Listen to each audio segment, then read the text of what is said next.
All right, good evening. Today's going to be Class 8 of our FOP. We're going to start off by talking about how we ended yesterday on the streaming guide.py. There was an issue before we got off. We didn't have enough time to talk about it. I think it was like 8:59. I didn't want to keep you guys past our timeline.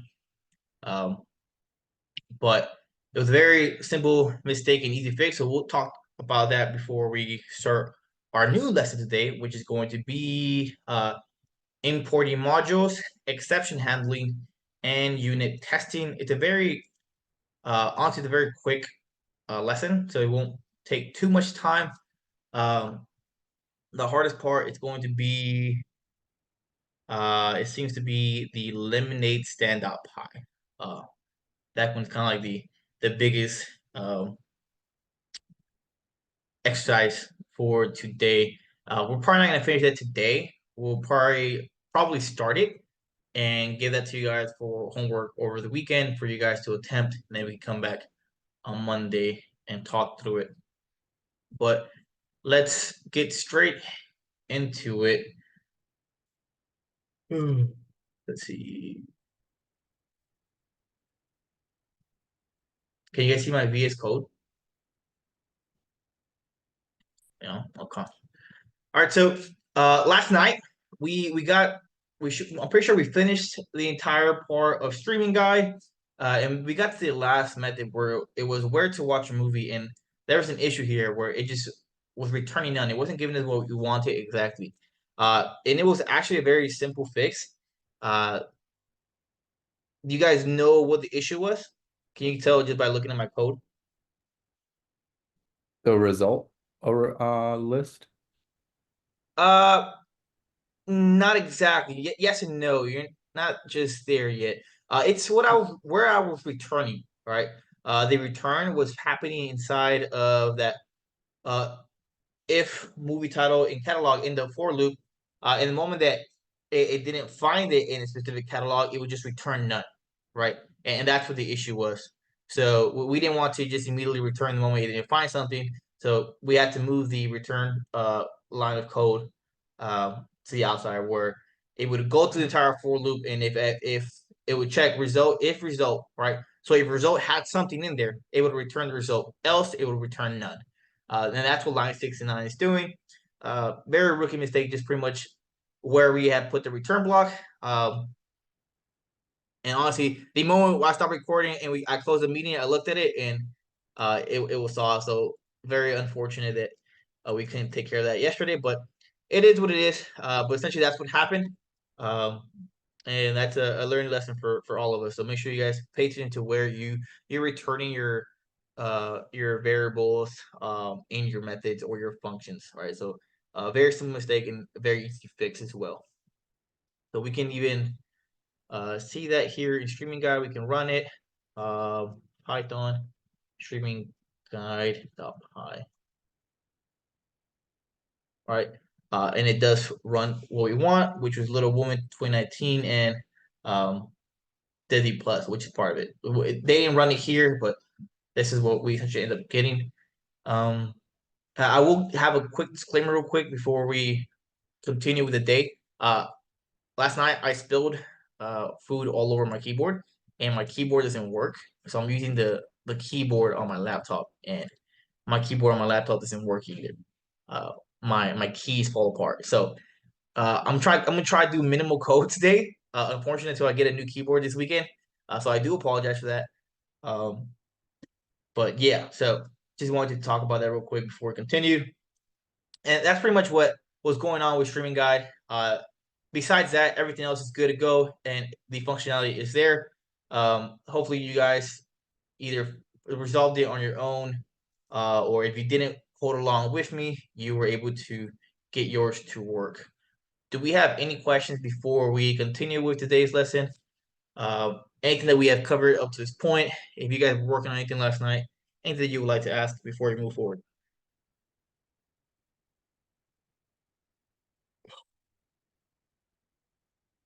You guys are getting it? Yeah, everything's clicking. Is what? This is telling me you guys are good, right? No one's like confused on any part up to this point. You guys have been able to follow and for the most part understand the concept of working with classes is what I'm getting from the silence, right? I just want to make sure you guys are good. I would hate to move forward and keep adding on to the curriculum if we're not all on the same page.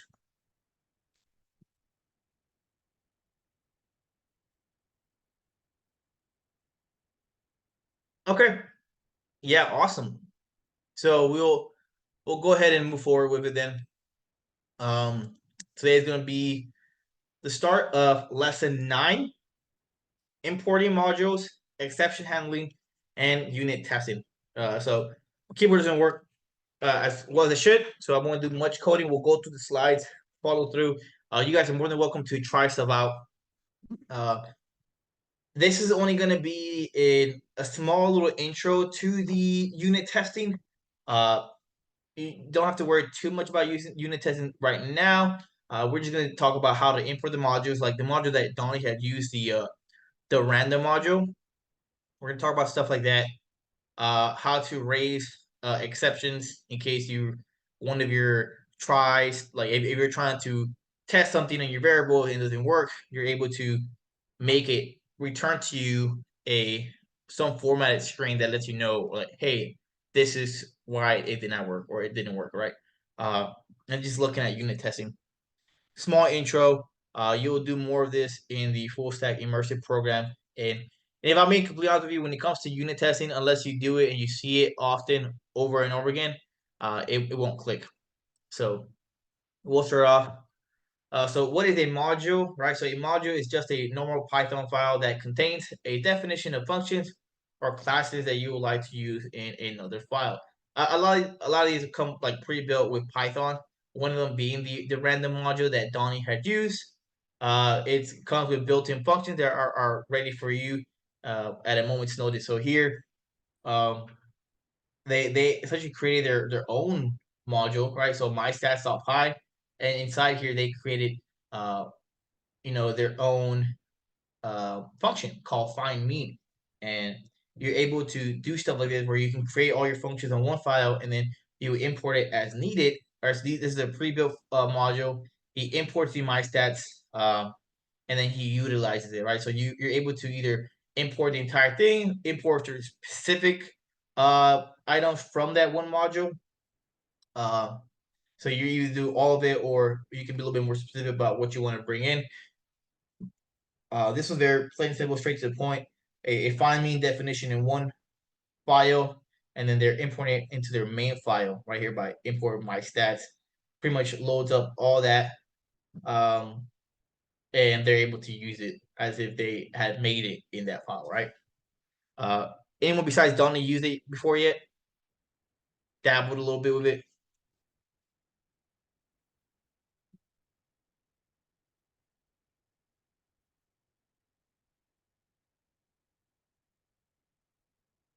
Python W3 schools. We can see other type of modules they might have. Sorry, it tells you how to create a module, how to use it, right? Importing it. Um, and they should have some built-in modules here that you can look through. They don't have it. That's unfortunate. Hold on. Well, if you look at the Python documentation, we can check that out. We can see a list of different other stuff that Python has. Let's check it out. Python. Mm, quick access to all modules, the global module index. We can check this out. I wonder if we can find the random one that he used in here, Donnie. Should be in here. Random, right? So here's one of the modules you can use.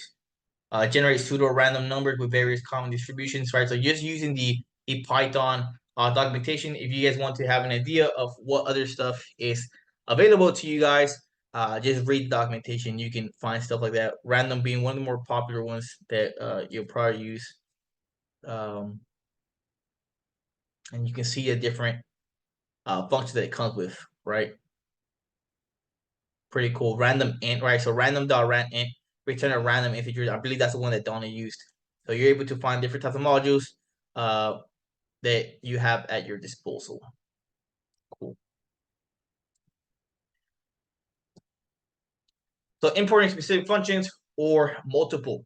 So here you can see the syntax for it is going to be from MyStat. That's going to be from wherever you're grabbing your module from.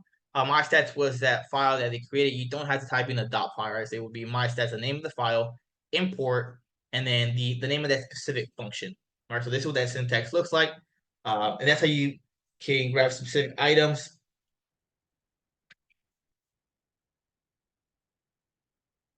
And if you want multiple of them, separate them by a comma.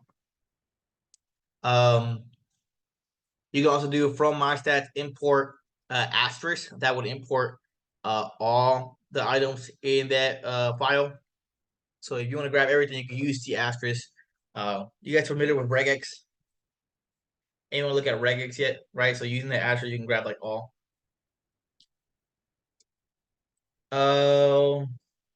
Import issue. So if I import the following module and run this file, I get 15. Why? So let's look at this. They import a calculator from .py and it prints 5. And then look in the calculator they have. Okay, so that's because my calculator module ran when it was imported. So they in the calculator.py, they have on line 10 and 9, they call the molt function assigned to result and then they printed it. So when importing it, it automatically ran everything, right? So it runs it and it immediately just added it into the console. So just be aware of stuff like that in your modules of what you do. You might get some weird functionality. You might not be knowing, or you might not know where it's coming from, right? And that's where this one's coming from.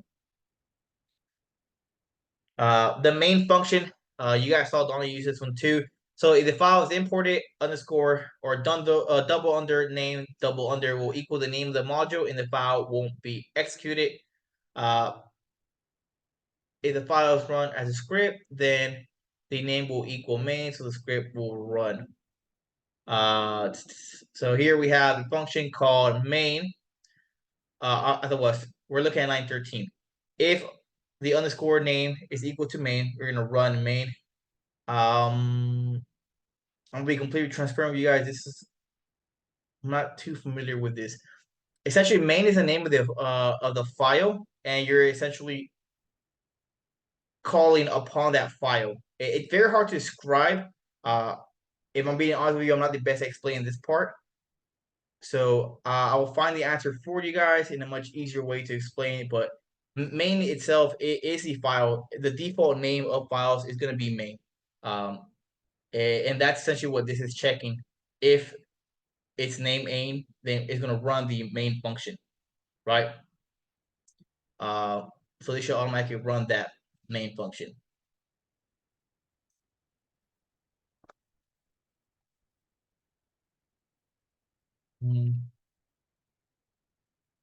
We'll put a bookmark on this. I'll get back to you guys on the break on this one. Basic stats that pi. This is gonna go back. So even though we did import modules and exception handling on this lesson, some of the classes or examples that we're going to be working with are going to have some classes and objects, object-oriented programs. So just be aware of that. But let's look at basic stats.py real quick. What does this include?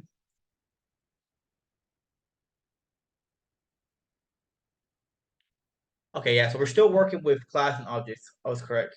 But now we're going to be adding the import statements at the very top and working with the modules. So for this project, you'll import the statistics module. We're going to write a class called student that has 2 private data members, the student's name, init and init method that takes 2 values. We can try to work with this real quick.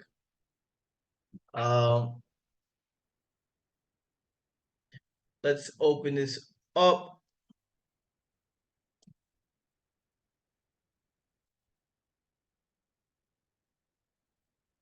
and see what this statistic module has. All right, so we have to use the mean, median, and mode functions in the statistic module. Our basic stats function should return those three values as tuple in the exact order given. So looking at the statistics module, let's look through their functions. We have a mean function here. We want to do mean, median, and mode functions in the statistic modules. Okay.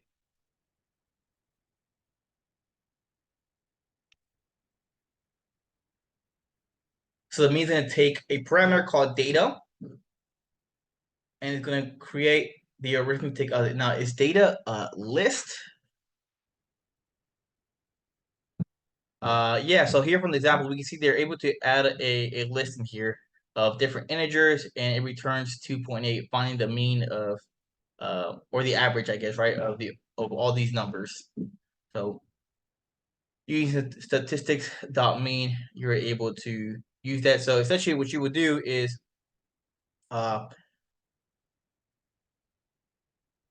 you would import the statistics module, and you should be able to have access to the .mean methods, and you can use that in your built-in classes that we're going to make.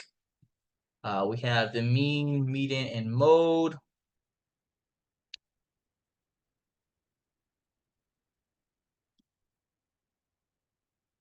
Median is going to do the same thing too. We're going to take in a list. All right, so it's going to take in data, but we're able to do a list of integers. And then same thing for mode, being the most common data point from discrete or nominal data. Okay. So this one took in a list of integers, and it returns 3 because 3 had the most amount of repetition in that list, right? So what is the most common? Same thing here with the next example being red. It was able to find which one was produced or shown the most amount of times in comparison to every other item in that array. All right. So pretty plain and simple. We're gonna write a class called student that has two private data members, the student's name and grade.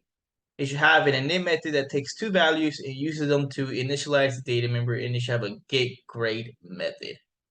Here, we're going to initialize it, assign them to our variables here. And then after that, we can use a median, and mode function that we imported from our statistic modules. So we can create a list of those instances and print a tuple of three values, basic stats. Okay. And use those to create a basic stats function. Return the three values as a tuple. Okay. So you should return a value, or I'm sorry, a tuple having both mean, median, and mode of all the items passed in that student list. All right, that's a pretty simple assignment actually. So we'll take 10 minutes to be able to do that. And then after the 10 minutes, we'll walk through it, see if you guys are able to do that quickly. All right, do we have any questions that anyone wants to see into specifically before we break into the teams of how stuff is done?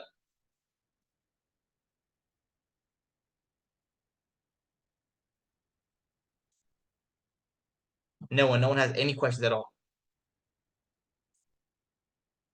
Are you guys familiar with modules then, or is it the first time you guys are all hearing it?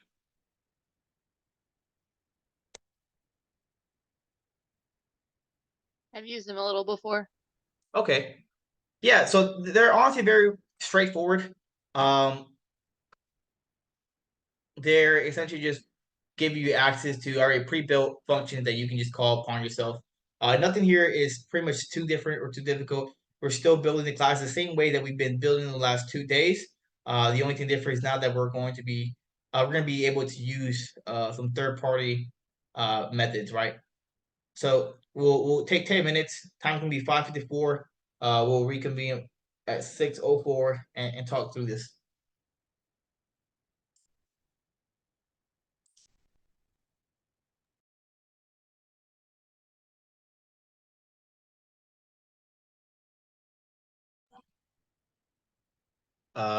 sorry, just want to stop real quick. So back to the answer in regards to the what's it called? Our main, right? So essentially, let me share my screen.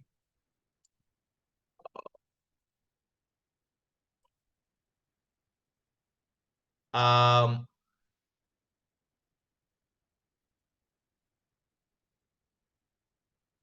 so on the main, we have two files, right? One being our main.py, which we see here.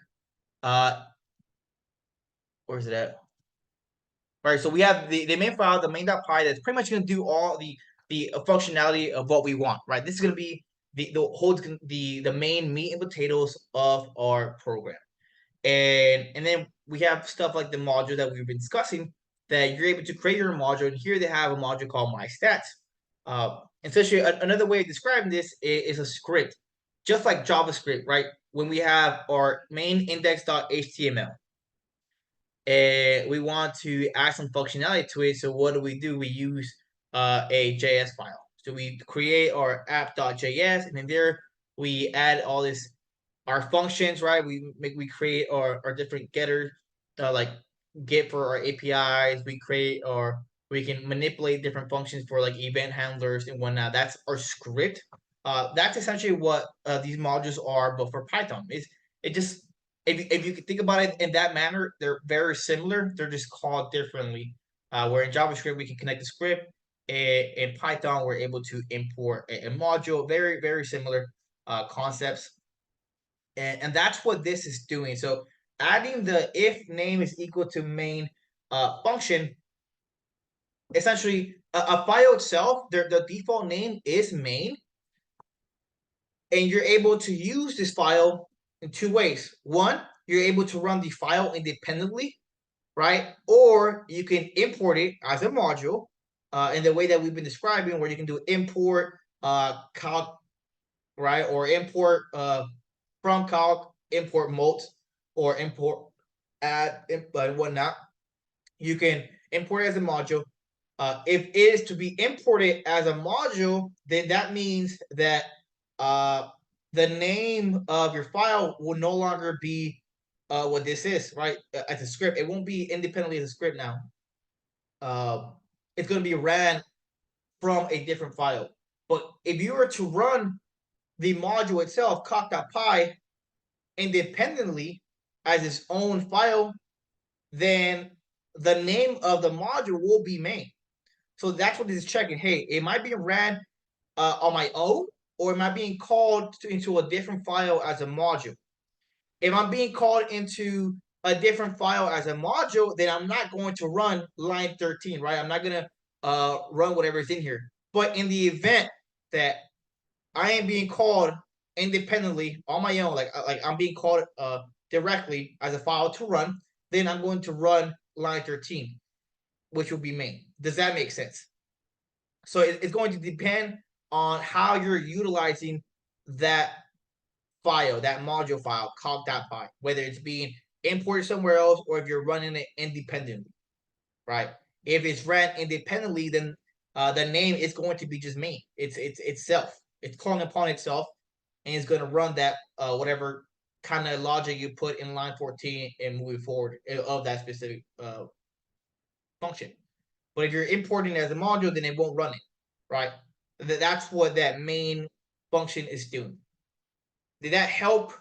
Did I explain that well, or would you like for me to change it up or something like that? No, I think I understand. Can I back brief you real quick? Essentially, the if Please, name go ahead. equals main, like you put in line 13, that if statement saying that, hey, if we're running this as a standalone thing, we'll run main and return 15. But if we're importing it into main.py, you're not going to run it and get that output of Correct. 15. Yes. Okay. That's exactly what I'm trying to get at. I'm sorry. I'm not the best at explaining these things, man. I try my best. But yes, that's exactly what I'm trying to get at. So that's how that functionality works. Okay. All right, back to the assignment. I'll give you guys an extra 6 minutes that took time from y'all.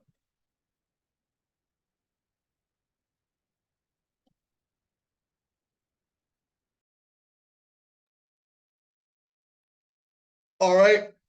Before we do start, Adrian, go ahead and ask the question, man. You don't have to text it in the or message in the chat. Well, I'd rather you ask because someone might have the same question you have. What are you trying to ask in regards to the classes? Yes. Can you hear me? Yes, I can. Okay. So I've been working on like the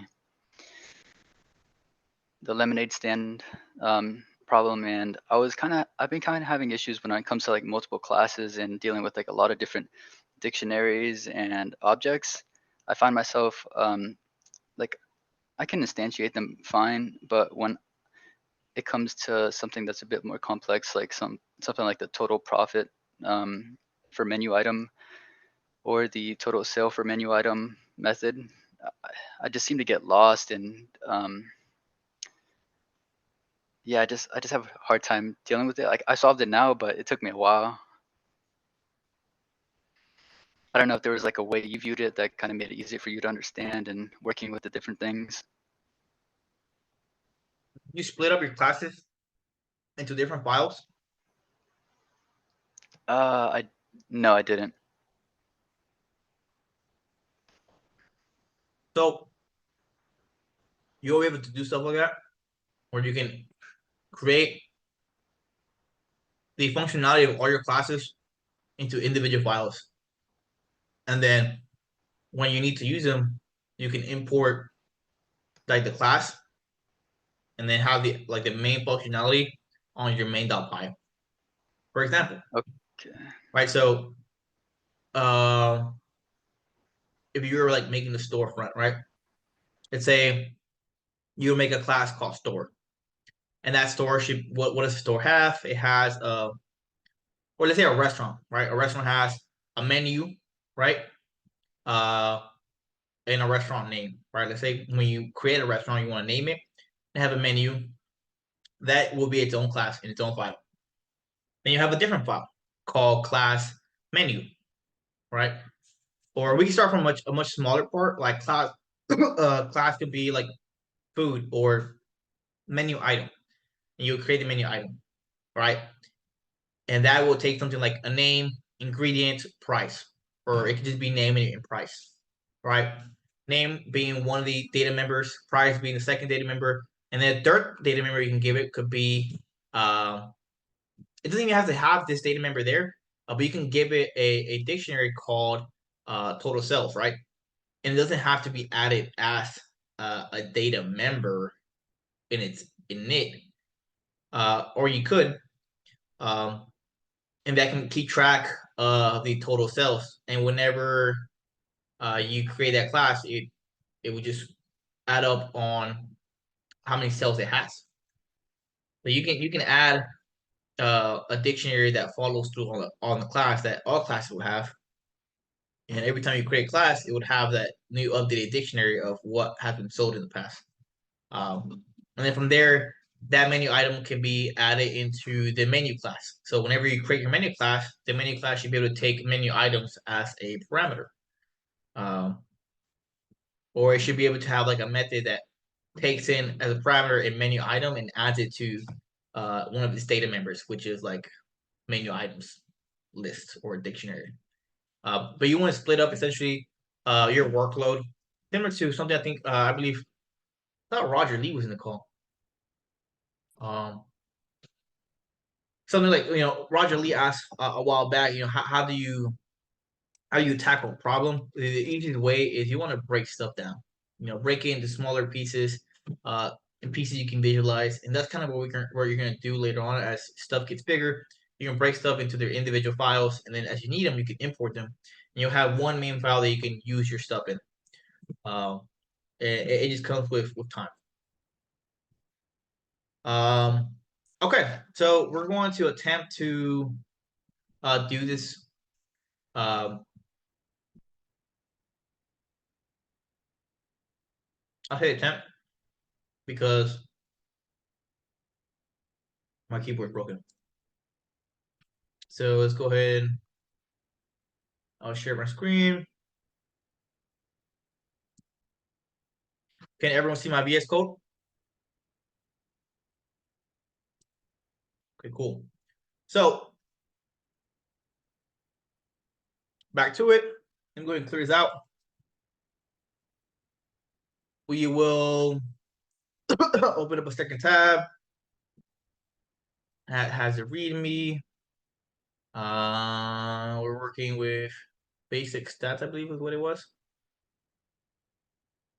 Yeah, so what's the first thing that I want to do?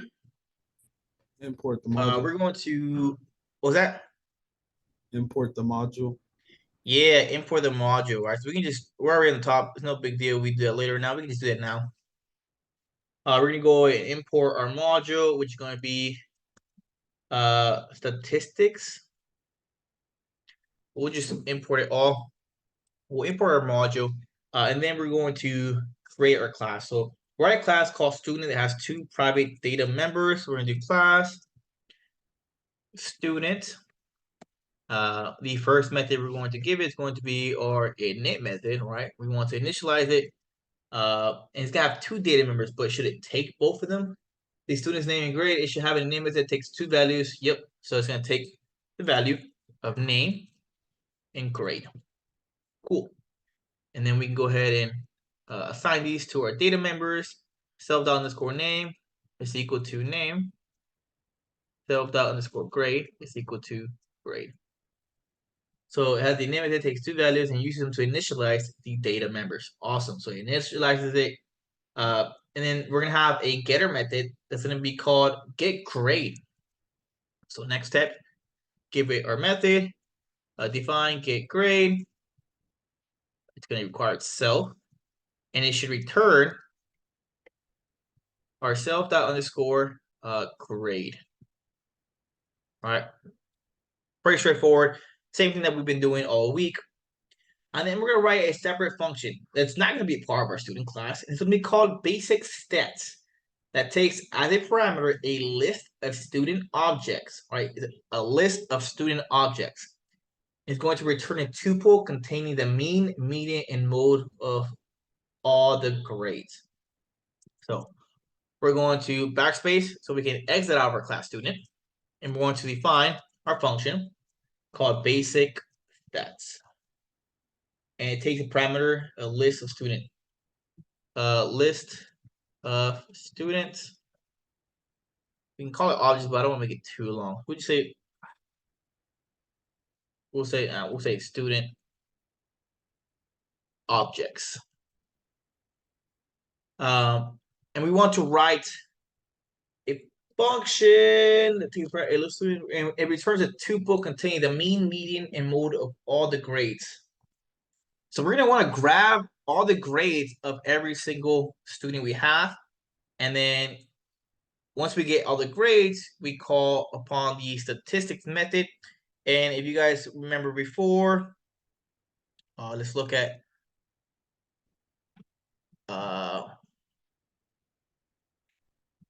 the statistics module. What did it take?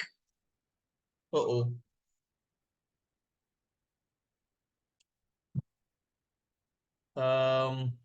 was mean, medium, and mode, right? Yeah, so it takes mean, median, mode, but when we pass it, it's gonna take an entire list. So, which is awesome because the parameter we're giving it is a list of objects. But because it's a list of objects, we also need to grab their grade. All right, so sure, it's already in a list format, but we don't have what we're looking for essentially. We want to grab their grade. So we can do something. We can either do a for loop. We can do for student and student objects.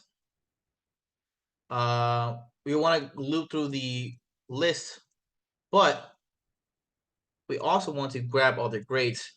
All grades is equal to an empty list. For student and student objects, we're going to grab the grade. So we can do all grades dot append a student dot, and we know because it's an object, a student object to be precise, it comes with some methods. And we have the getGrade method, which is going to allow us to grab their grade. We'll do getGrade, and that should return to us that specific student's grade, and we're adding it to the list. So we could do that, or we could do all grades. And just do some list comprehension here to make it look pretty. So we can do student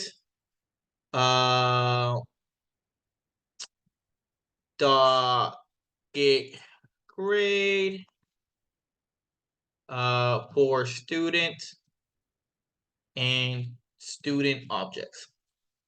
All right. So some quick list comprehension here. We are going to do we're going to call student dot get grade for every student that's in here, and it should add it to our all grades list. All right, so you guys remember the list comprehension. It's a little bit more faster than our regular for loop, but either the previous method that I just did or this method, will, they'll both work. They'll do what we want it to do. Okay. So we got the grade. Now we can do mean is equal to, I'm going to call it statistics, which is going to be the module we imported. And we can call upon its method mean and pass it our list of grades, right? Because it could take a list. We can do median, do say the same thing, dot median, pass it the list again.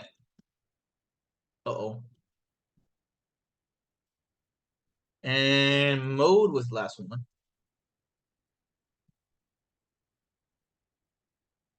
Keyboard sucks, man. Give it mode and give it all grades. Cool. And now that we have that,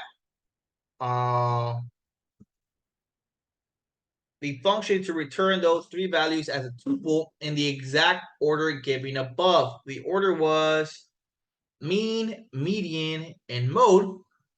So we can return. We can just sign it. We do like my tuple.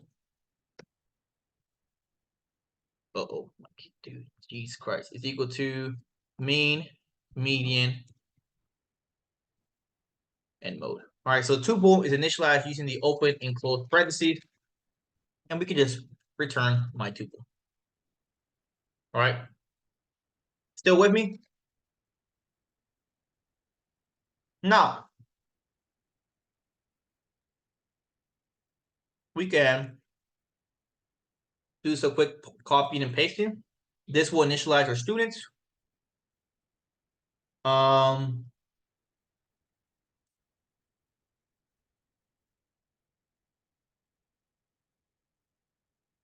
And this should work like a charm. We're in lesson, what lesson was this? I'm sorry, lesson 09.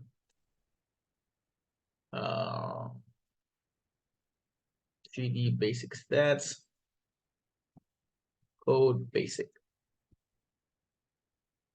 Okay, so it didn't work. Is it?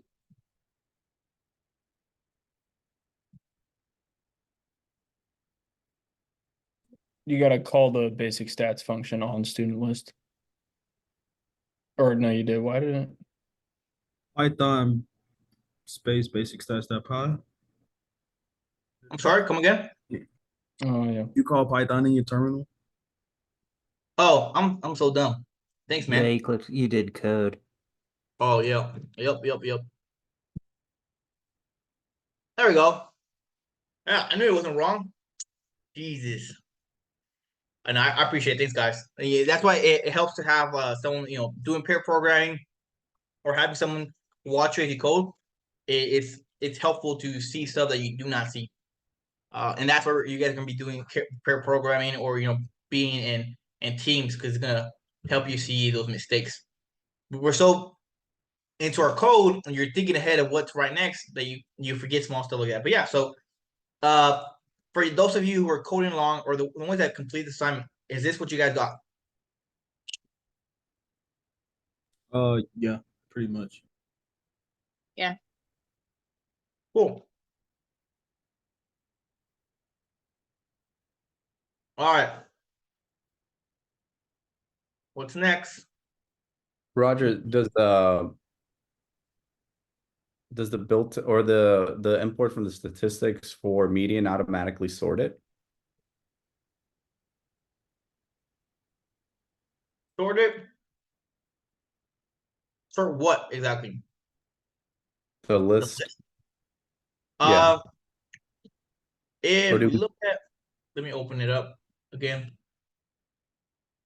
Let me share this. Share. Yeah, let's take a look at it.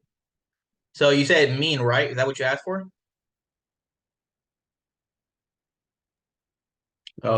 median? Yeah, median. It sorts it before it finds the middle. So it should also show you regarding- what it does.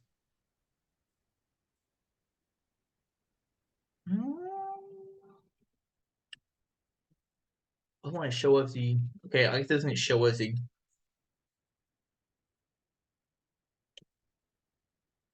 Don't worry your pretty little head about it, Jose. All right. How it works, just know it, whether it's a magic wizard behind the curtain doing it for you, or it's a computer. You know what it does. don't worry your little head about it. No, I honestly don't know how it does it. Same No, way that I you write your own No, code. I was just curious if you need to sort it prior to giving it to it, or if it does it built in, like to actually get like median, or when order matters, I guess. Oh no, it won't matter. Okay. These like min, max, median, all these, it shouldn't really matter.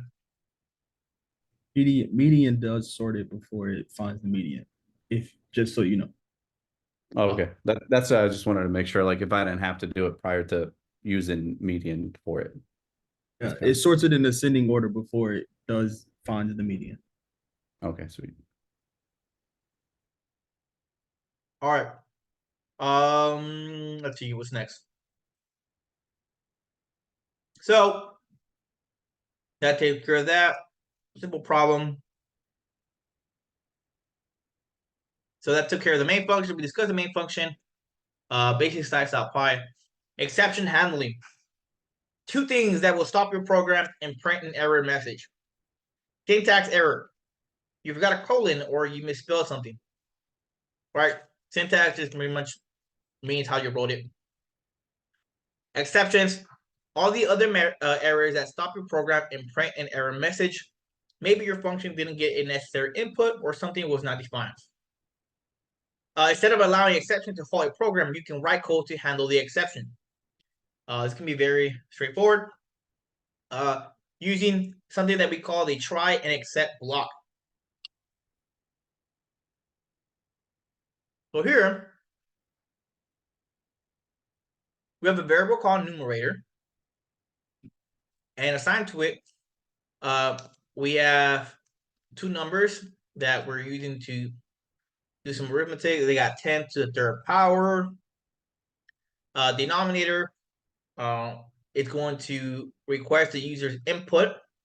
Could enter the number for the denominator, convert it to integer. And then we get to the main part of this function where we use the try and except block. All right. Your code is going to attempt, right, to do whatever you put in the try block. Now, if at any point it fails, it's going to immediately go to your except block. But I say that because it's important. This looks nice and fancy, it's cool.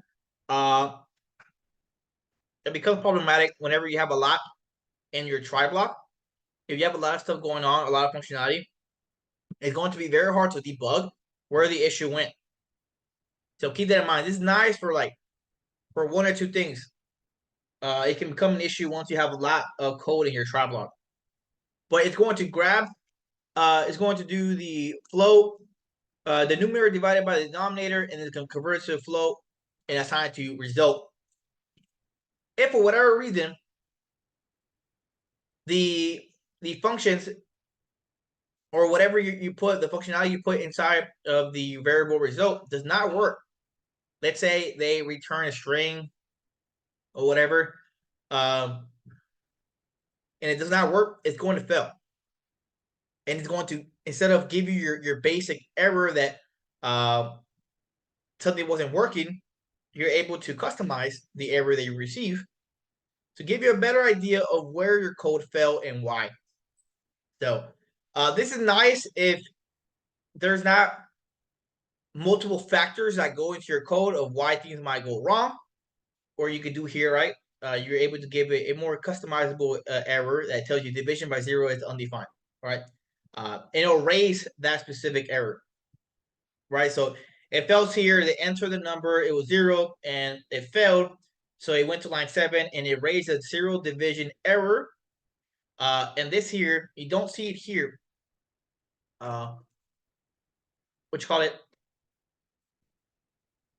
You don't see 0 division error, but it's going to pass the line or the functionality inside of it, which is print division by 0 is undefined. And that's what happens here. So try and accept block. Very simple, easy to use, helpful, but can also be a double-edged sword. Raising user-defined exceptions. So most of the time, you don't need to raise a built-in exception. You can just define your own. Here on the right side, that's exactly what they did.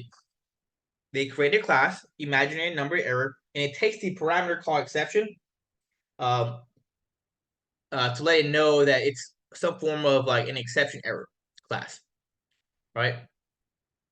And then we're going to raise an error here in the else statement, but you could place this code in a function and use the try and accept block as well. And that's what they did.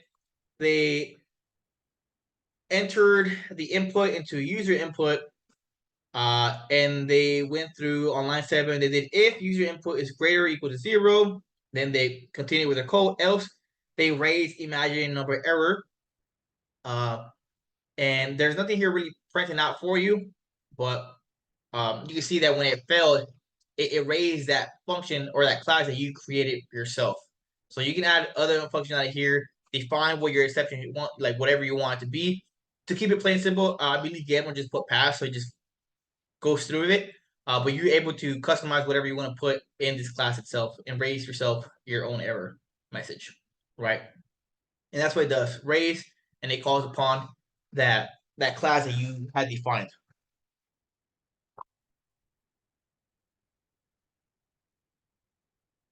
Okay.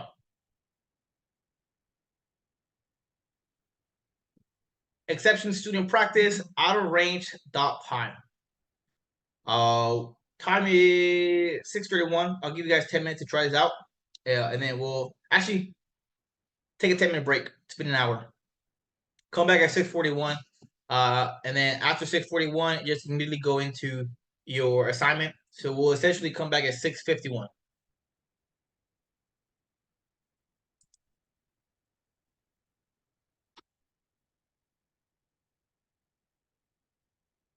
Resume.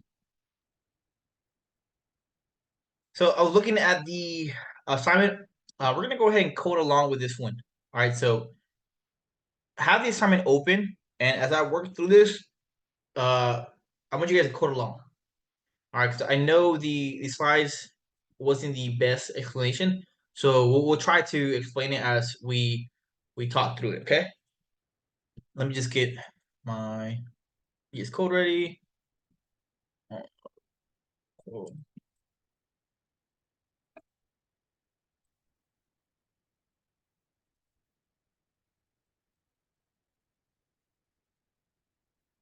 All right.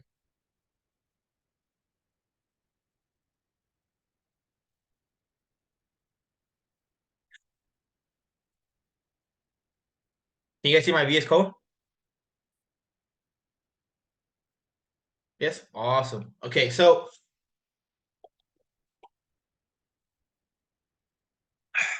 it says we're going to define an exception named out of range error. And after we define the exception, or the out of range error exception, right? We're going to write a function name the number that's going to ask the user for an integer. And if it's equal to 1, we're going to print 1. If it's equal to 2, print 2. And if it's equal to 3, print 3. And if the parameter is not one of those 3 values, the function should raise an out of range error. All right. So I'm going to write the code that calls the number in a try block. and handles the possible out of range error in an except block. It should handle an out of range error by printing that's not one of the allowed values. Okay, so we're gonna start off by defining our exception, which it's going to be a class as shown in the slide. So it's gonna be class out of range. Range. Jesus Christ. Today's not my day. Error. Jesus. Error. All right, and we're gonna give it something inside our parentheses. Now, up to this point, you guys have not seen us use open and close parentheses in our classes, but you can't, right? And you're able to pass it a form of type, essentially a parent, right? So how can I explain this? So imagine if you created a person class, right? That is going to be what we call the parent class, right? And out of the person class, we have different data members like how many limbs, right? Has a heart, has an age, a name, basic stuff of what a person does, right? And what they're made of. And now out of that class, we want to build something new, like a version of Jose, right? So we can create a class named Jose, and then so we don't repeat the information we use, we can call upon a parent class and pass it into that class, right? So inside of class Jose, we would pass it, parent, or I'm sorry, person, my bad. We would pass it person because the class person is what we defined previously. We already did all the functionality for what a person is. So we're going to pass it into Jose's class. That way he can take those data members as attributes. And that's kind of what we're doing here. We're going to pass the exception into our class, right? So out of range error is going to be a subclass of the exception class. That's what this is, okay? And then we're going to type in pass. So doing this is going to allow us to declare a function and not have to add any functionality in here just yet until we need it, right? Because especially if we're working with a big program and we got some stuff that we want to program out, but we don't know exactly what we're putting in there yet. So we don't know what kind of errors we might encounter.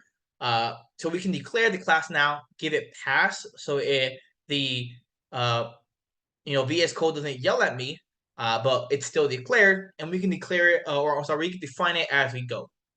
All right, so up to this point, we declare our range error, and then we're going to define our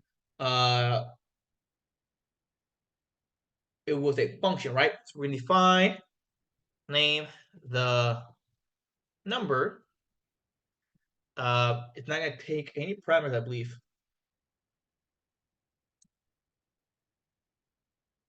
It's going to ask the user for input, right? So it's not going to take any parameters.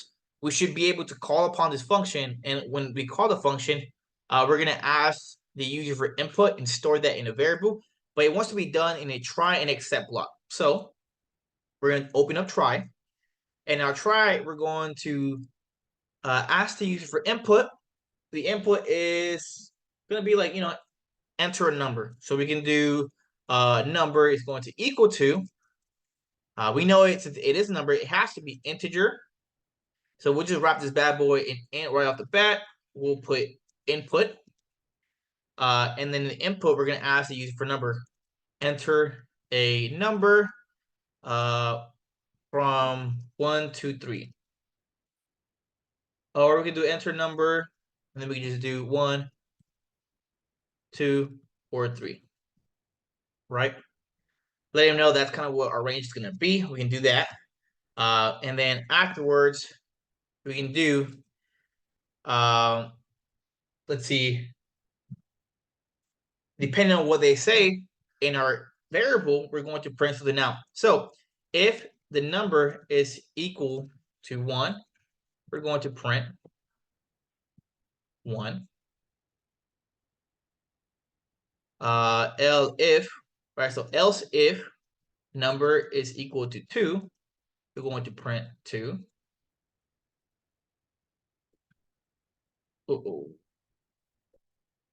else if number is equal to 3, we're going to print 3. And now here's where we're going to raise the error. So else we can raise, right? So if by any chance our numbers do not equal to 1, 2, or 3, we're gonna raise an error, right? And this is when we can do our out of range errors. We're gonna do raise out of range error, and then we're able to pass in a parameter, right? So it's a little weird. It might be a little difficult to understand at first if you're not used to it, but this class is mainly just to give you a taste of what unit testing and error handling looks like. So we're going to erase the error that we declared earlier, and here we can pass it some form of parameter that we can use as an argument that it will erase. And we're going to use this as a string. We're going to just say number is not one of the allowed.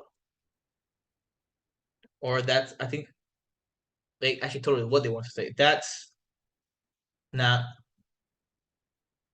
one of the allowed values. Okay, David, you look frustrated. Are you okay? I'm good. I just have the Zoom on my laptop screen, so I have to kind of like look in Okay. a little closer. All right. If I lose any of you guys at any point, please stop me in my tracks. I'll stop and we can talk a little bit about it, about what's going on. All right. So we can raise the exception there, and then we're gonna do an except block.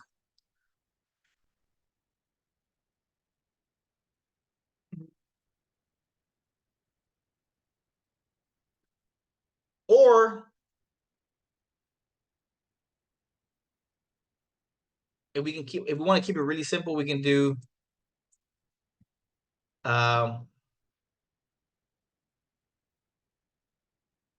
except actually no, we'll keep it how that was. Yeah, we'll keep it like that. So we have our try block, and now if is not one of the allowed, Jesus Christ, my typo.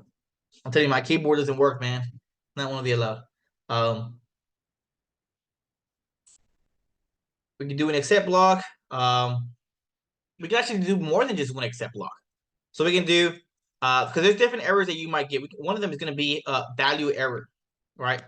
So in the event we get value error, you're going to get value error if for any reason the input that the user gives you isn't an integer, right? So if by any chance we get value error, we can print invalid input. Please enter a number. We can also do, like I mentioned, we can do multiple except blocks. So we can do except, and we can call out of range error again as well. We can call this error for other things. We can also do something as. It's called as. So we can do except out of range error as E. Now, why would we do, or we do I? So, that's very simple. It was kind of something you guys always use. We always use the I, especially for JavaScript. So we'll use I. So we're just pretty much renaming out of range error as something else. We can just say it's I, and we can do print. We'll do some string formatting. That is not one of the allowed values. Error. Do some string interpolation. We can say I. Right. So what is it doing? If for any reason it does hit the out of range error, then we can do it here or here, either or. If at any point it is out of range, it's going to catch it in multiple areas and it'll tell it one or the other, right? We raise the out of range error and we're able to customize what it says here instead of having to do it here, depending on what the error is, right? We can do it here. We were able to also catch a value error. All right, these are one of the errors you might see in your VS Code. And if for whatever reason it is a value error, then we will respond with invalid input. If it was an out of range error and it catches it, we'll also say that is not one of the allowed values. The syntax here we did is accept out of range error as I. All this is doing is just pretty much just assign it to I, so we can do pretty much just lowers the name to a much shorter value type of syntax. That's what that is doing. And we printed that in this format. Now let's try it out. So we can do try. We're gonna call name the number. And then if for whatever reason that fails, we can just we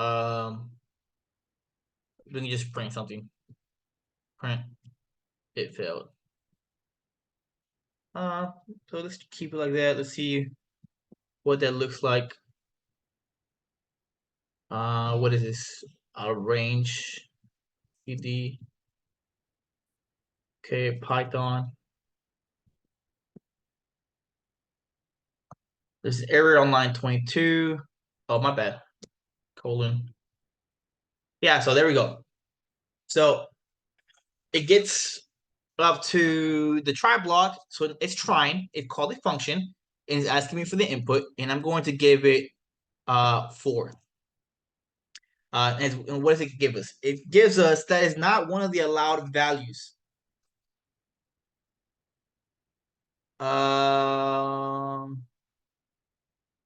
And what do we see? It said it twice. That is not one of the allowed values. Error, that's not one of the allowed values. Why is that? Because we call out of range error twice, right? So it got up to this part, it raised the error, but it still ran it, right? It ran it. But because it caught an out of range error, that's part of our accept block as well, right? And then it got to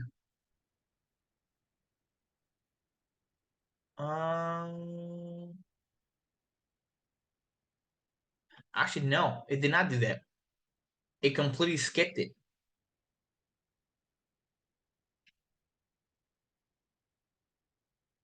Okay, so what if we take this off?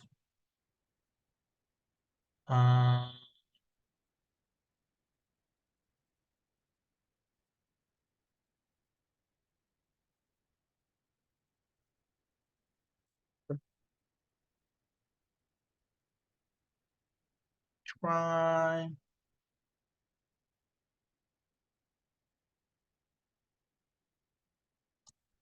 Didn't print anything.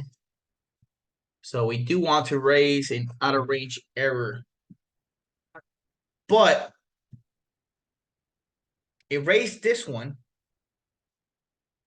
Syntax killing me. But it did not.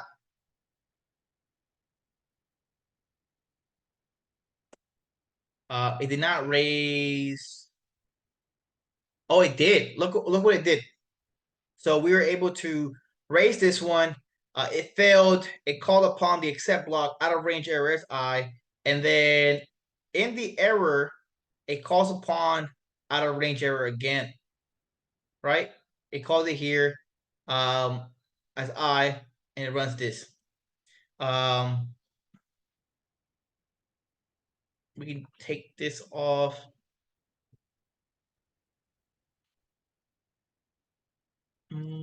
Actually, well, let's try it. What do we do? 3. Invalid input, enter a number, right? So that one was caught by line 16, our value error, right? Now, what if we didn't have that one? Let's comment that bad boy out. Let's go with 3. It failed. So it didn't even catch that error for us, and it told us nothing. But we did catch it in the accept block at the end. But what if we didn't have the accept block here?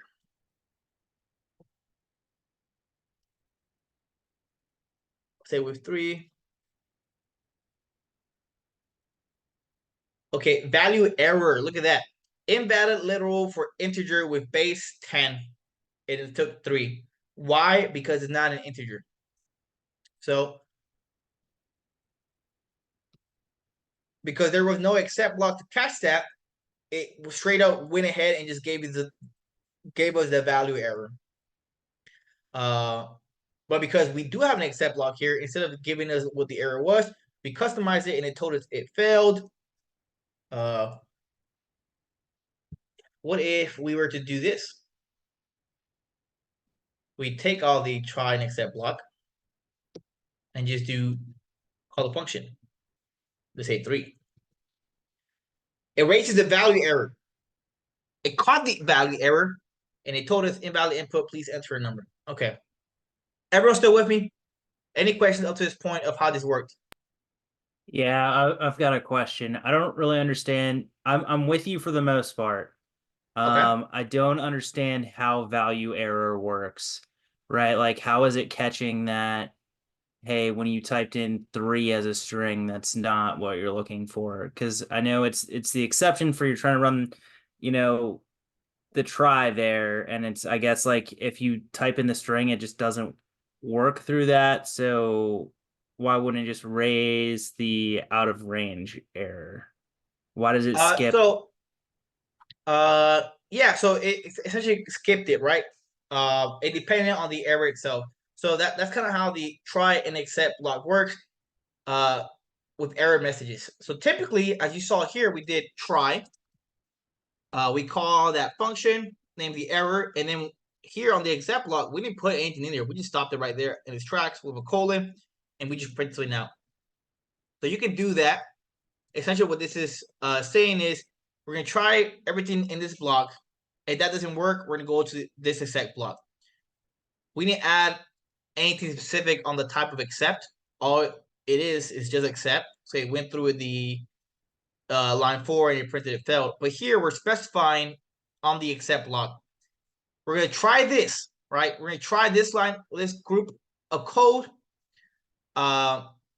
except if we grab a value error. So right. So I understand that, right? But like, why wouldn't it have ran line 14 into line 15? Why would it go to 16? Because if you don't have a 1, 2, or 3, it should run line 14, 15, right? Like, why would it then go to 16? Right? Okay, what did I say about half an hour ago? What is the double-edged sword about trying except blocks? The moment it hits an issue, it's gonna stop. Right? It's gonna stop running that code and it's gonna hit the except block. That I'm glad you noticed that. So that's the important part about working with your try except blocks is it's nice to have, but the moment you start adding all this extra code in here and there's different conditions that you're checking for and you're trying to do other stuff, assign variables, check dictionaries, you're gonna run into that issue where it's not even gonna touch it, man. And that's the issue with using try and except blocks. So just be very careful with that. It didn't touch it. The moment it reached that issue, it just stopped and it went to the except block. Does that make sense?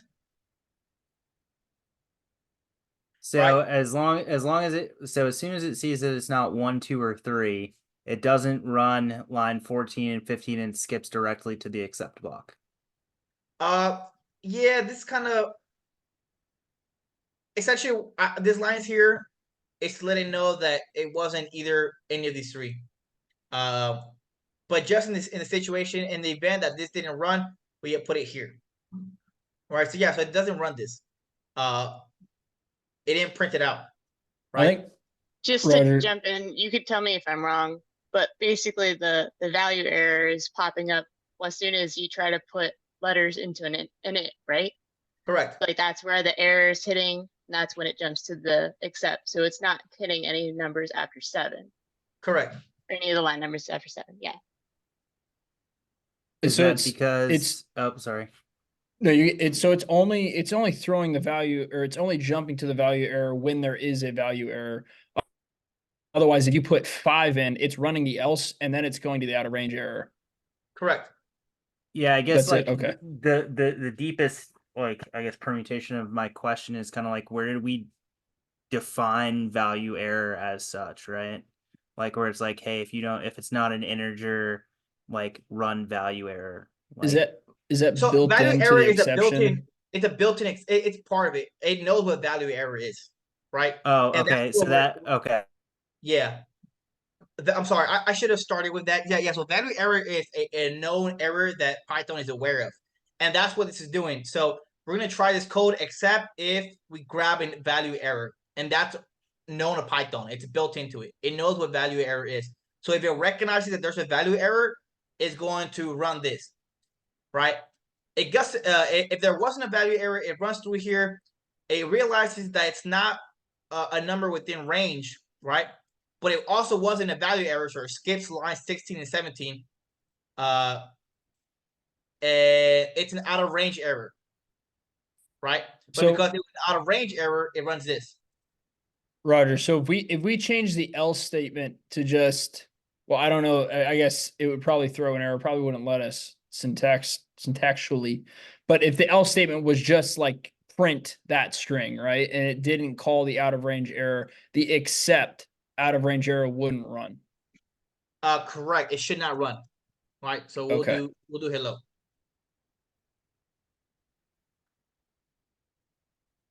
Hello. Right. So it doesn't, okay. Got correct. it. So that's the point of it, right? So it catches it. So it goes through, it checks, hey, is it 1? Is it 2? Is it 3? All right. It's neither, else I'm going to raise an out of range error. So it erases that error, right? And then after it erases it, it exits out of the try block. So it's no longer in here. It erases that error. It's going to stop anything that's going to come after line 15. And now it goes to line 16 and 17. Is it a value error? Nope, I don't need this error. So I'm going to go to my next step block. Oh, I just raised an out of range error. I'm going to hit line 18 and 19. And after it goes in here, it's going to print this out, right? It doesn't print this here, right? I wonder if I can show you. Okay, let's see if we do. I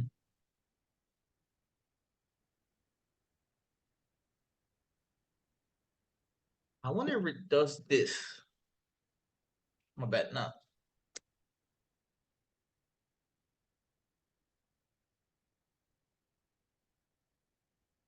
No, I did not. Okay. Roger, What's up? so what you're saying is that like as soon as we hit the else raise out of range error, it's actually going into the class and then we have exception in there. So then it runs the exceptions. Then you go to accept value error and accept out of range error. Yeah, so once it hits the else statement, it's gonna raise this error. So it reads this error, Right. and it exits out of here. Right? It's not printing this out. Right. I forgot where you can see this. You can't see it here. I think you can see it in when you're working your back and you're open the inspect. I don't know why you can't see it here. So it pulls it brings it in again as I down here in your out of range error in the accept down there. Yes, it does. Yeah. Okay. As I. Right, so it essentially takes in, it string interpolates the out of range error, and it prints it out here. But it does not print it out when it runs this. It erases the out of range error and it assigns that into the exception. Right? As it assigns it to the exception, so to go to line 18, it calls the out of range error as I and it prints it, and then it adds this bad boy into here, and that's why you see it here. I was trying to wonder why you wouldn't see it before that, but I'm assuming it's probably because it's assigning it to the exception value.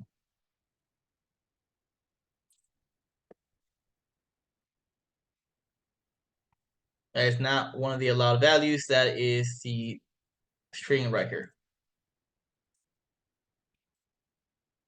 Anyone still confused about why it's raising the value error whenever we put a string? How it's exiting out of here?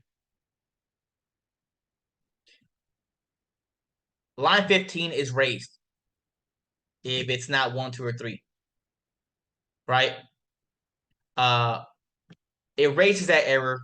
It realizes that. So it comes out of this try block. And it goes to the except blocks. The first except block we have, the value error. It's an out of range error, but it's not a type of value error either. For sure. So because it wasn't that out of range, that value error, it just skips it. And it goes to line 18 and 19. I'm glad we did this together because I don't think anyone would have understood it if you guys did it on your own. No offense, but it can get very confusing. You don't have to understand this now. That's okay, right? And I'm gonna be completely honest with you. You probably won't even use it too much once you actually start the immersive program.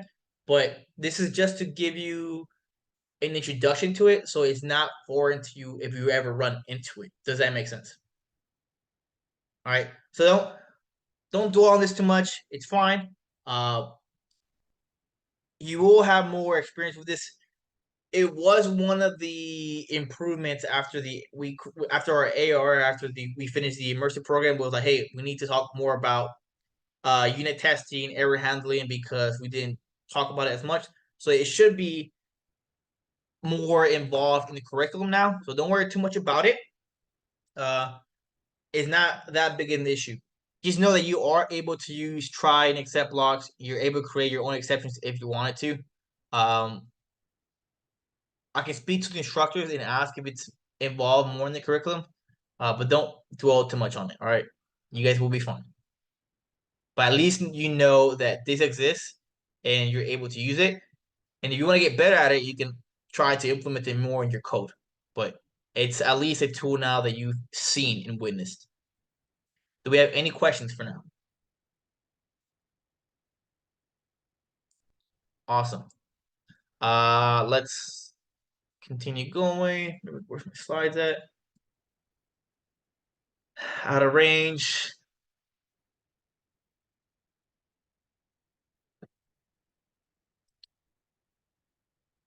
Oh, I hate unit testing.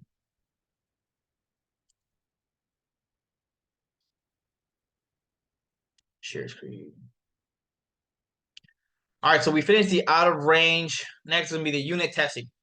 Refers to testing individual units of code to make sure they work correctly before integrating them with your larger code base. Right, so essentially, a lot of companies out there and a lot of the work you're gonna be doing, sadly, it revolves around unit testing, right? So this is probably going to be the most annoying part of working with your first assessment, is the way that the assessments are done is that there are a bunch of tests, and you're going to run your code against these tests to pass or fail, right? So this is why we're introducing you to unit testing, so you kind of like see what unit tests look like, so it's not new to you once you get to the assessments. If you can understand what the unit test is telling you, then it will make it easier for you to debug your issues once you do get to the assessments. But it's a way to test your own code. And usually these tests, what they'll do is they'll run your code, and they'll, like, for example, if you have code that creates classes and stuff, that's supposed to be limited to only taking certain parameters, then this unit test will run your code against different variables to see if it fails any of them, right? And that's the point of unit testing. Lots of modules are available in Python for unit testing, but we will be using unit tests. That's going to be what you use in the immersive program as well, I believe. The unit test module defines a number of assertions that can be used to verify whether a certain condition holds. Partial list on the next slide. It's okay if it doesn't make sense right now. Examples are coming. Assertions, right? Assert equal is going to take two different arguments, one being A or B, and it's going to check if they're equal. The names are very straightforward. They tell you what they pretty much do. Same thing in the next one. Not equal is going to check whether A or B are not equal. This is like the test that you're going to run it against. Whether it's true, so we have assert true, assert false, assert ls, or I'm sorry, assert is, what am I saying? It's going to see if A is B, or if it's not B for assert is not.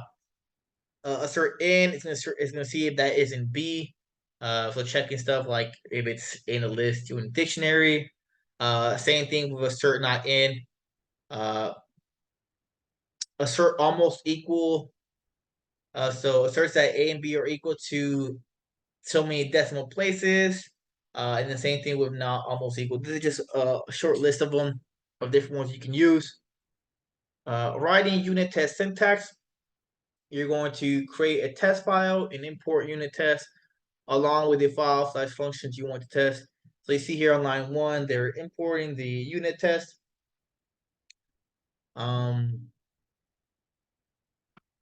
going to create a class that inherits from the unit test. Very similar to how we did the exception class that we inherited from when we created our exception, we inherited from the exception class. So essentially out of range was a subclass of what exception was. We're going to be doing that with the test as well. So class test list max on line 4, it inherits from the unit test. Inside the class, define your test function with the appropriate assertions. Every test function needs to start with test.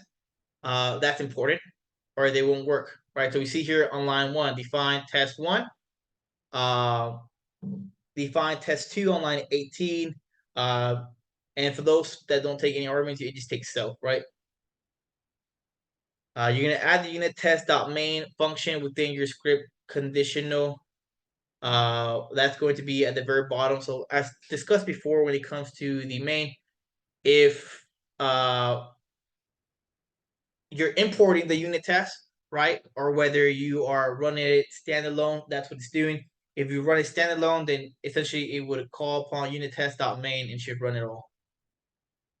And then you're gonna run your test file with Python, name a file, same concept, right, as you've been running everything else.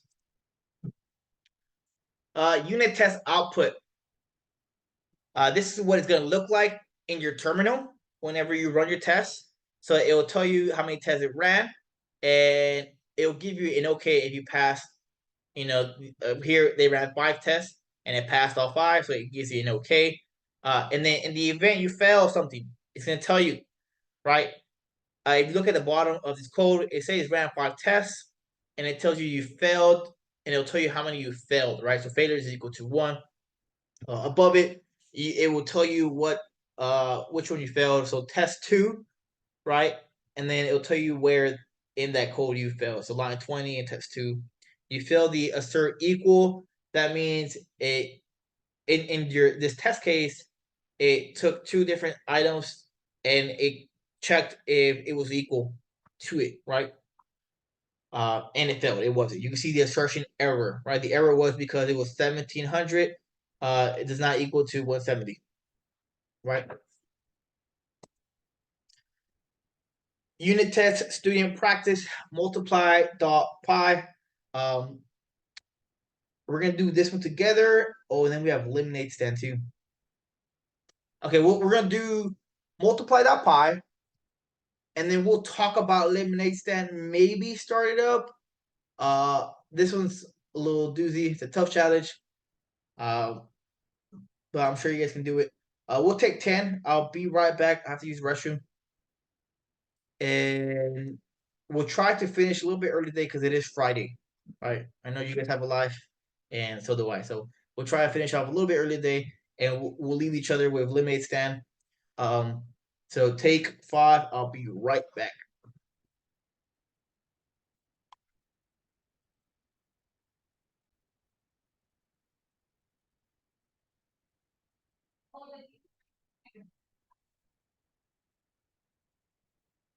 You guys have the slide or now? I sent it in the chat. No, David mentioned right there earlier. You don't I see didn't the. see that you had sent them in the chat. I appreciate that.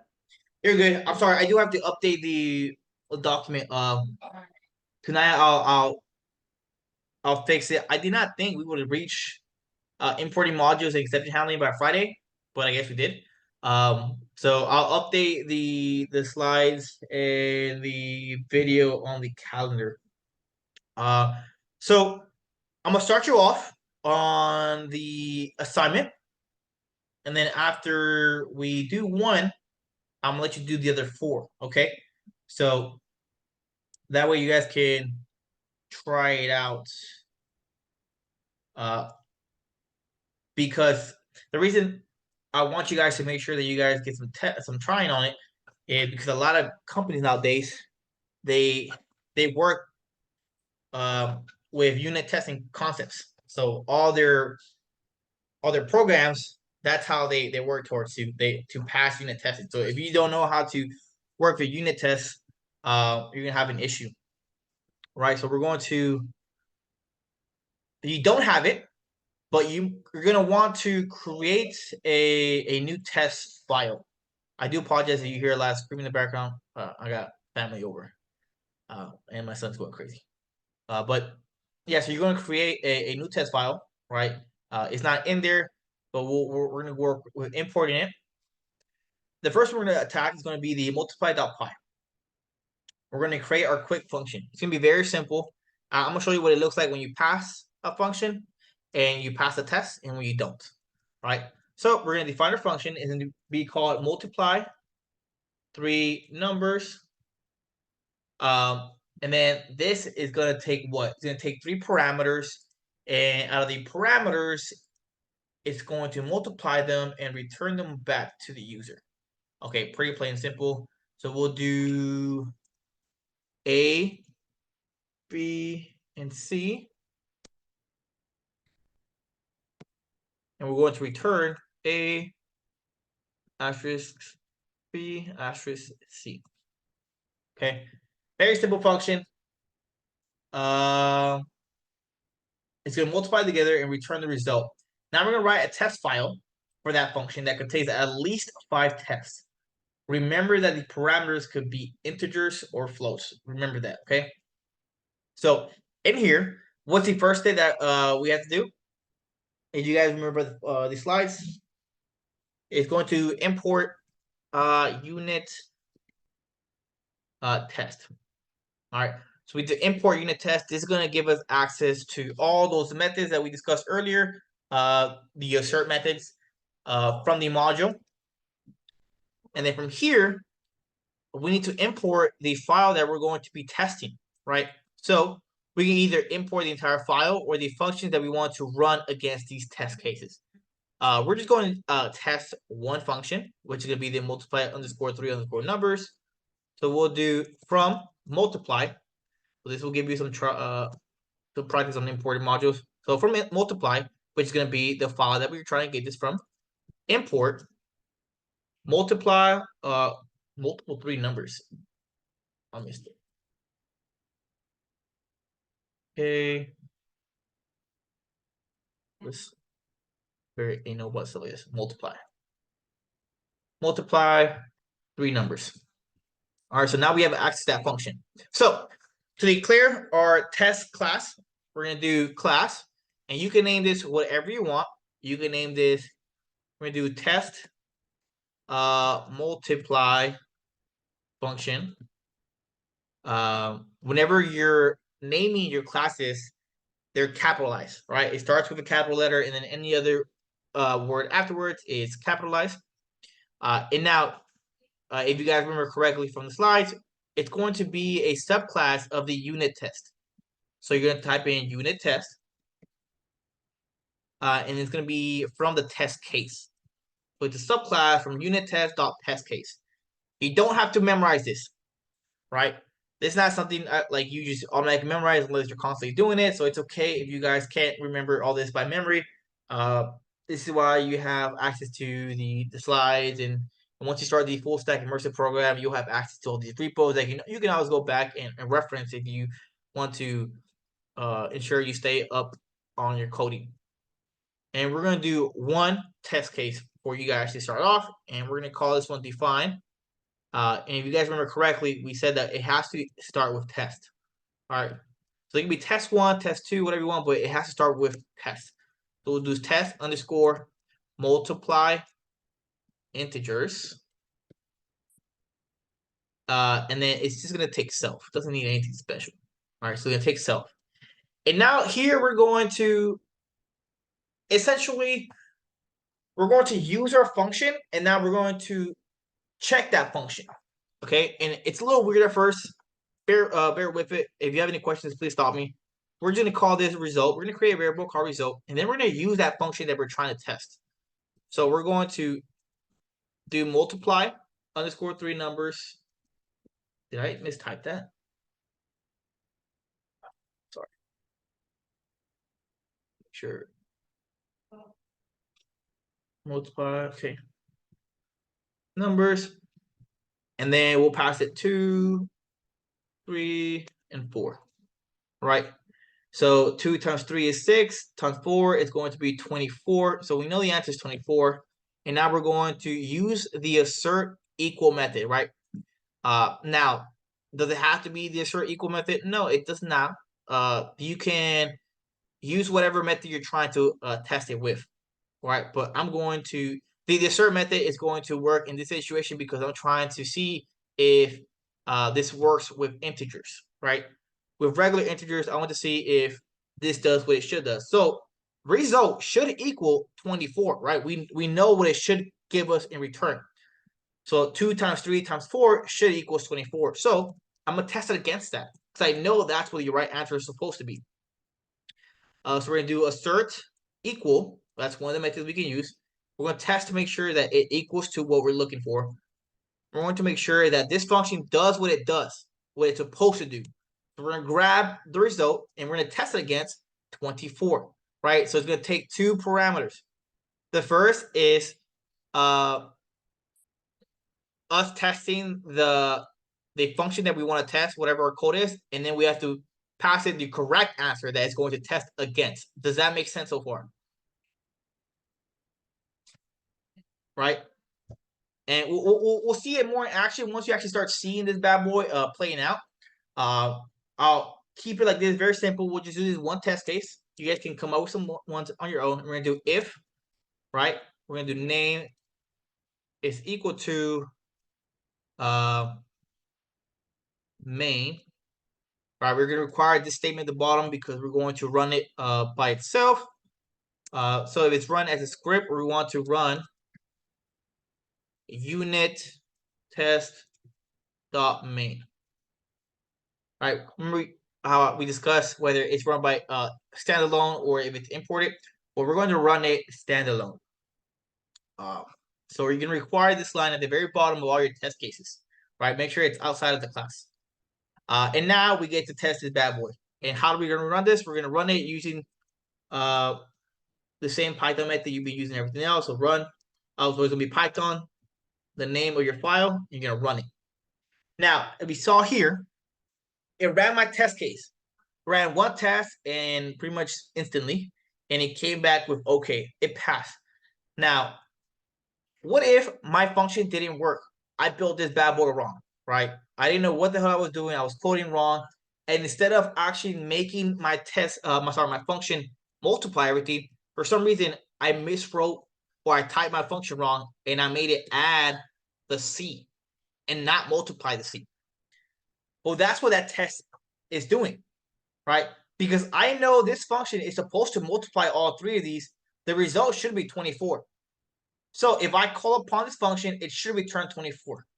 And if it doesn't, that means I wrote my test case or my test, my function wrong. And that's what happens here when we run this test.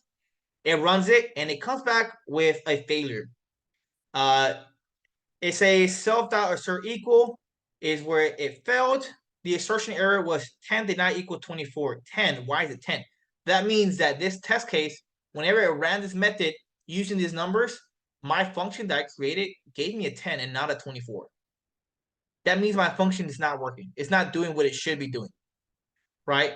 So that's how those unit tests works, right? You're essentially calling upon the method you use, and you're going to make sure, like, create a pretty much an example problem, and you're going to test it against the correct answer that you know is correct. And that's what that is doing.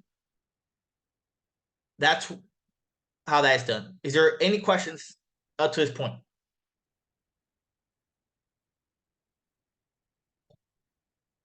Right? So what if I was trying to let's see, what were the other? Right, I had a quick question. What's up, brother? So if the result, if I mess it up and let's say we put 25, and would that mess up the entire test? Like that's it? There's nothing checking me? Not. I mean, essentially, yes. Essentially, you fucked up your. Oh, I'm sorry. I shouldn't have cussed. My Oh, bad. And it's going on YouTube, man. Essentially, you messed up the unit test. So yes. So yeah. So you would have messed it up, right? Your test is wrong. You didn't write it correctly. So make sure you're aware of how you're testing it. But you know, like you're the one that wrote this code, or you know that the code that is written, let's say if you have someone that's writing this code for you know that their function should be doing this. Right? That's how the instructors know. When they give you the assignment, they know that hey, you have to create a method that returns to you the that's a perfect example. Let's say one of the unit tests like, hey, you're creating a methods, whatnot, and this specific class holds a data member that is a dictionary that holds like the movie title, and the value is supposed to be the object, right?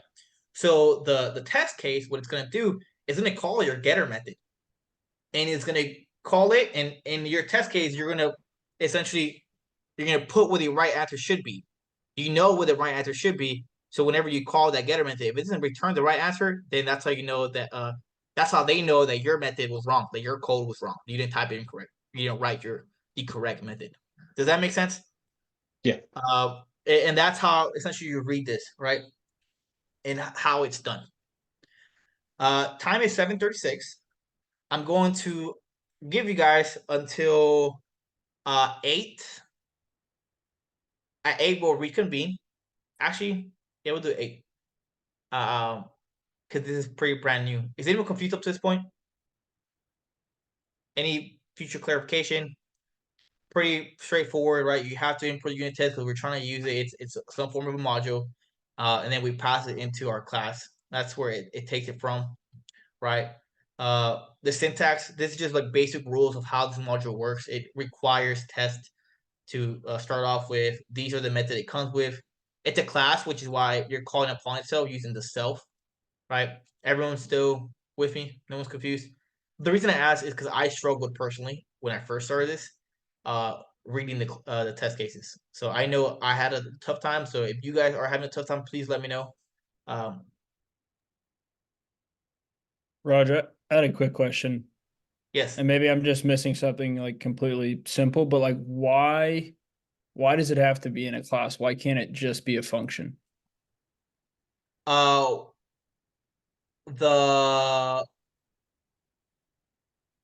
Like talking about the entire thing. That's Yeah. something I honestly do not know. I want to say it's just how it's used. Okay.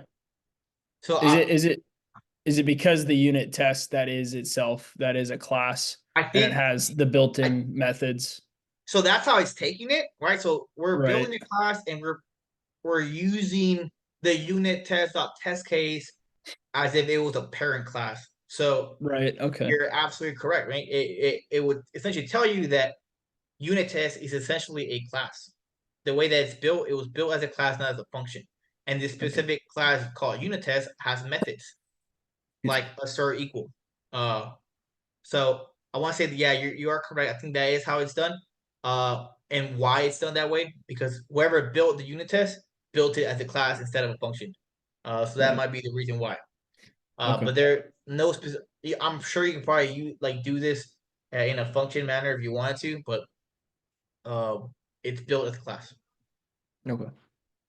Thank you. No problem. Anybody else?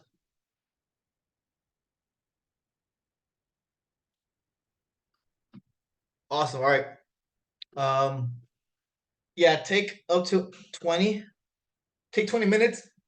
Do this, run it against yourself.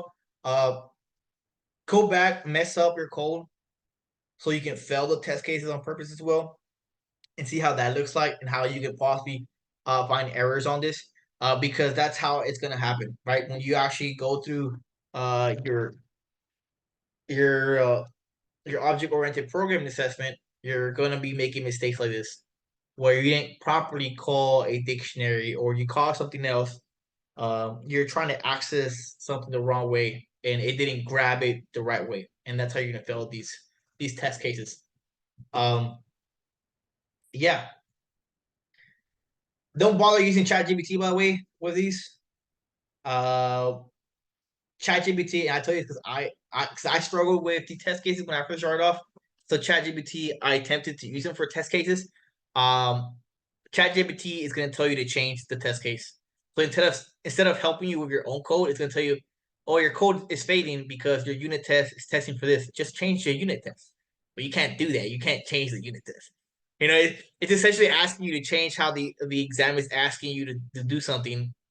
So ChatGPT will be too helpful with this. So don't even bother because it will just confuse you even more sometimes. So just be careful with the AI that you use if you do use AI when it comes to unit tests. It might not be as helpful as you think it is. All right, so we'll come back at 8 p.m. We'll talk through the rest of it, or actually we'll have one of you guys demonstrate which ones you can come up with, and then we will finish off by talking about lemonade stand and call it a night.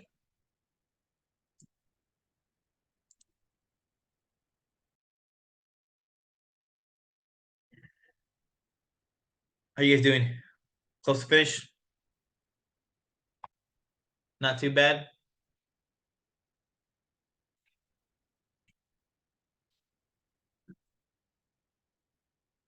Anyone do the other four? Got to make it all the way to the end that wants to show theirs?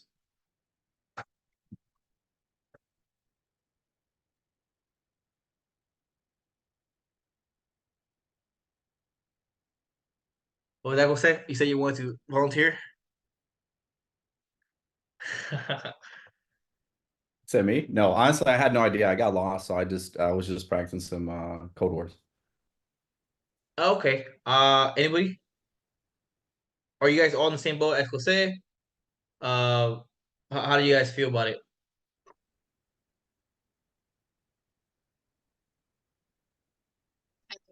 I wrote 5 tests.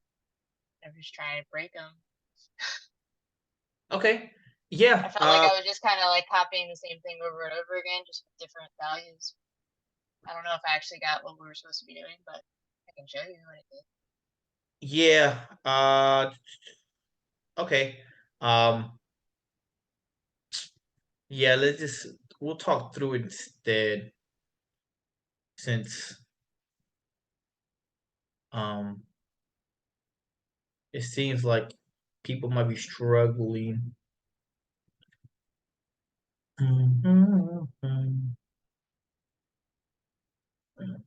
Give me a The second. assignment care what you picked the specific test to be.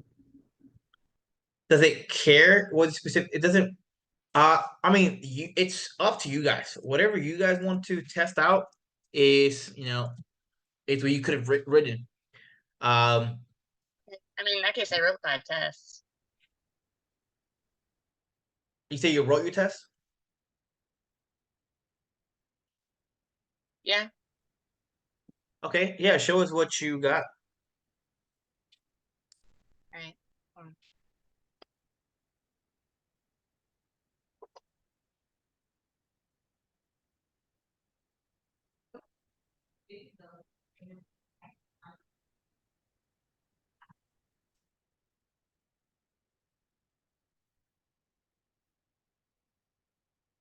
See the screen? Yeah. All right. You ignore that. I was just trying to break it. Just trying to make it fail. So this is, I mean, like I said, I literally just kind of like copied the same thing, just with different values all the way down. And like when I run it, I think that.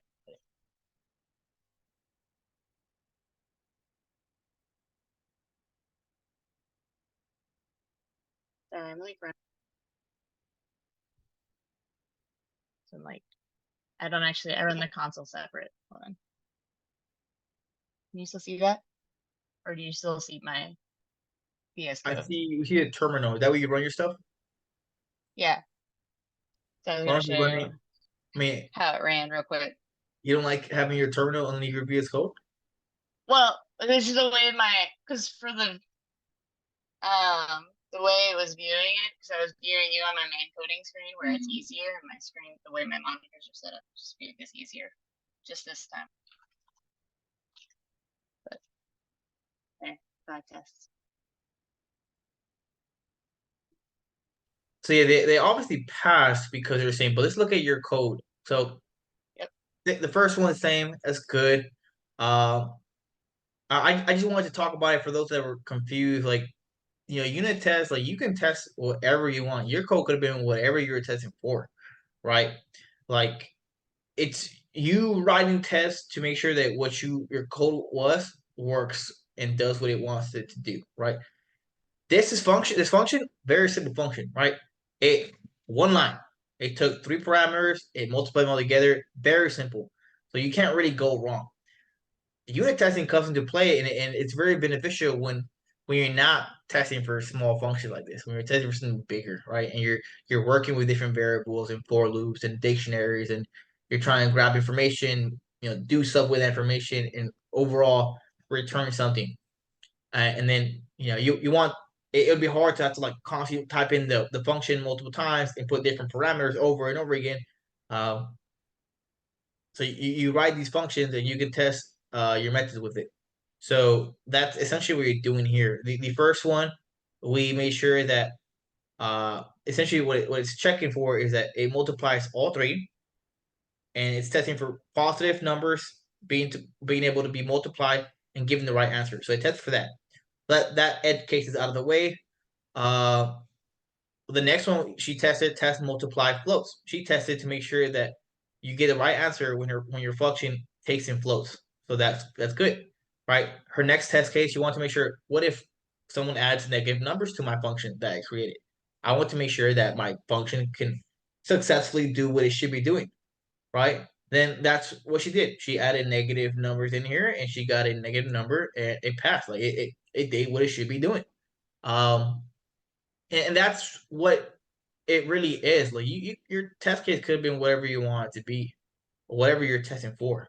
If your function is supposed to return to your string, and then that's what you should be testing for. Ensure that it does not, if it takes in like certain items when it returns what it's supposed to return. It depends on the function and the functionality itself of what it's doing that you're going to be testing for. And yeah, that's good. I think the 5th test, I was just throwing. I don't know.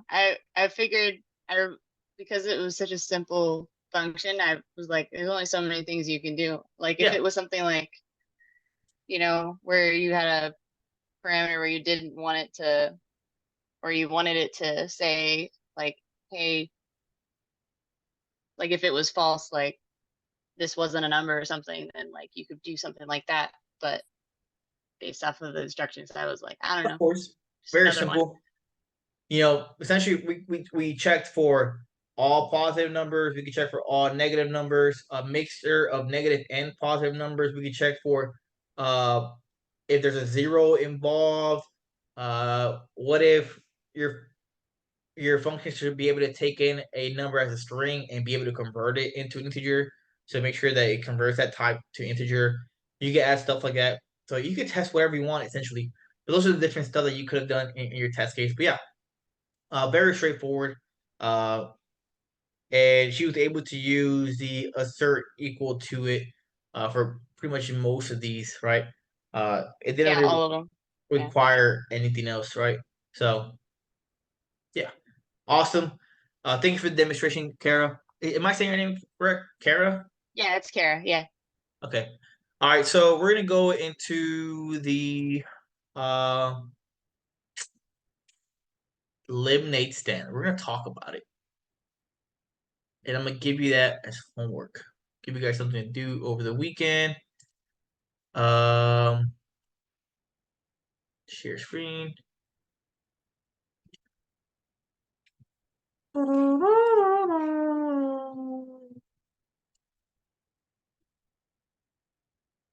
Oh, I already have stuff in there. Oh no, I don't. It's eliminate set test. All right, cool. All right. So it's actually a very well written readme. So props to Guillermo. Thank you for him for writing this. You're going to be writing code for recording the menu items in daily cells of eliminate stand. It's gonna have 3 different classes: menu item, cell for day, and eliminate stand. All data members of each class should be marked as private, which means the leading underscores the name since they're private. You're able to separate these in different files if need be. I would say keep you can make eliminate stand its own file, cells for the day as well, menu item as well, and then have like your main.py if you want to, where you import those all 3 of those classes to avoid having all this code on your main file. Whatever works. It's very straightforward. It tells you how to build them. Like, so here's your menu item. 3 data members, right? So it takes the item name, wholesale cost, setting price. Let's see. Menu item has the init method, takes 3 parameters. It uses them to initialize the data members, has only a getter method for all 3, nothing complicated. Cells for the day has 2 data members, an integer for the number of days the stand has been open so far, and a dictionary whose keys are the names of the items sold and whose values are the numbers of those items sold that day. Yeah, so this one doesn't take, from what it looks like, it doesn't take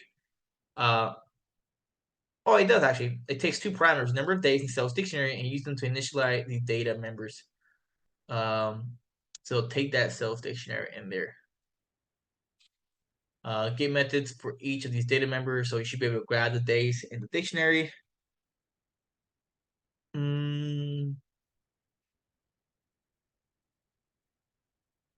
Who's read or attempted to eliminate stand yet? I know Adrian was talking about it.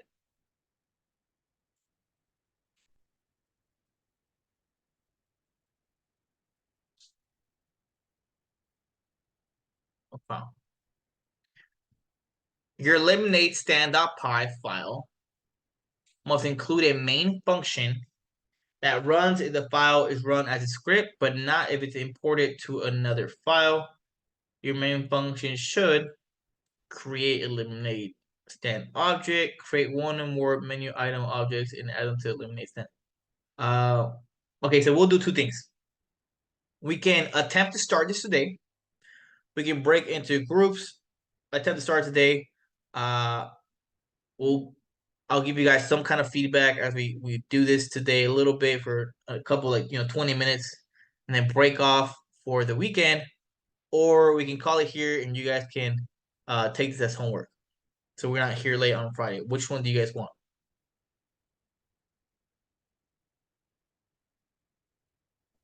Homework sounds good to me. Work for early Friday, Okay. but everybody else input. I'm nobody. Okay, well, what we'll do is, for those that do want to, I will be on my computer. I'll be available. We'll leave this as homework. If you guys have any questions between now and 9 for today, hit me up. I'll be available on the weekend. It might not be immediately, but do hit me up, message in the chat if you have any questions. But for today, I will be here all the way up to 9 for sure. Ask me if you're working on it or not. If not, for those of you who do enjoy an early Friday, we are doing pretty good on time. So we're still on pace. Everything's going pretty good. The last I was able the last portion of FOP is going to be mainly coding challenges after our eliminate stand.py. So this is going to be pretty much like the last actual object oriented programming or classes type of assignment.